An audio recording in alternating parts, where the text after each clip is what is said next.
Hey, and how are you? This video I want to talk about being happy. So many times we hear conflicting discussions about happiness. There are some who think that happiness is an impossible thing in this world, that it's an unattainable goal. Some say that happiness depends on your situation and your circumstance. But the discussion I'm going to have here today, I'm going to start with the scripture, and I'm going to use some verses that are in the book of Sirach, which is not included in the Protestant Bible, but it is in the Catholic Bible. I want to read from Sirach, the 30th chapter, the 21st through 25th verses. Do not give in to sadness, nor torment yourself with brooding. No, do not give in to sadness, torment not yourself with brooding. Gladness of heart is the very life of man. Cheerfulness prolongs his days. Distract yourself, renew your courage. Drive resentment far away from you. For worry has brought death to many, nor is there aught to be gained from resentment. Envy and anger shorten one's life. Worry brings on premature old age. One who is cheerful and gay while at table benefits from his food. Now, this I'm reading out of love and because I care. Not only because this helps build me up, but more importantly because I want to help build up whoever watches this video. I love just spreading joy and happiness all around. And in spite of what people say that you can't change the world, I believe that you can change the world in some small or great way. At least help the people around you. And a big part of it is comments and basically readings like this, where he says, do not give in to sadness. What they talk a lot about in the book of Sirach, rather the author, is that you don't want to give in to unhappiness and misery. And so many times it depends on our situation as far as we're concerned. We are just products of our environment, But we got to think deeper than that. We got to get past just being products of our environment and leaning on our nurture and our nature. There is a third aspect, an X factor, and that's personal choice and responsibility and authority and will and power of God, So think on these things. You choose to be happy and you do what you have to do and must do to change your situation. When and if you have to get out of a bad situation, you got to do what you got to do to get out of it, to get away from a person who's making you miserable or unhappy or a situation that is unbearable or intolerable. And there is such a thing. But there's also such a thing as bearing up under, that stick-to-itiveness that you learn to not give the enemy the satisfaction of seeing you miserable and unhappy, of getting under your skin and getting your goat. And I've been there on that side before.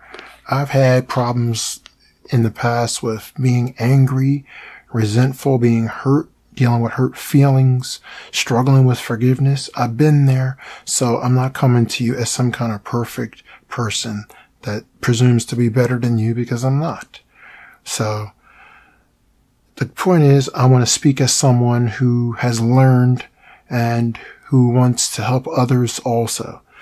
So I want to read these scriptures and emphasize it. For worry has brought death to many. And these are things when you read in Sirach, the 30th chapter, the 21st to 25th verses, that are common knowledge. They're spoken by all psychiatrists, counselors, psychologists, by the ministers, and by people. Everyone that knows better and that knows says the same things, that it's good to be happy. You don't want to be walking around miserable, and nobody wants to be around a miserable person all the time. They say misery loves company. They say here, drive resentment far away from you. Resentment is basically somewhat like money. It's a fruit of all kinds of evil. Out of resentment come violence and murder and hostility and enmity and strife and variance and conflict that consume people like a house fire, that burns it down to the ground. That's what hatred and resentment and worry and envy and sadness and anger do to whole societies and civilizations. It's a bad fruit and it spreads like wildfire. It's like an extremely infectious disease. Attitudes are just like the Black Plague, and they can spread like wildfire. Sadness, resentment, the things spoken of in here, worry, anger, resentment.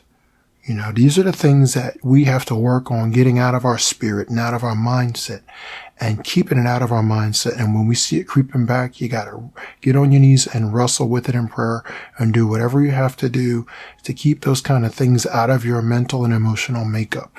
Because I'll tell you what, I have to work at it every day. And like I said, I'm not coming like I'm some superior, perfect, above you kind of person. I'm no better or worse than you, whoever's watching this video. And this is why I speak, because I care. And I feel that if I can help somebody, then it's going to come back to me, because we do reap what we sow, and what goes around comes around.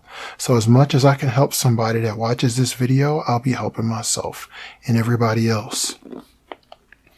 Because that person that you help and talk to, that you keep from going off the deep end, may be able to save your life and help you one day.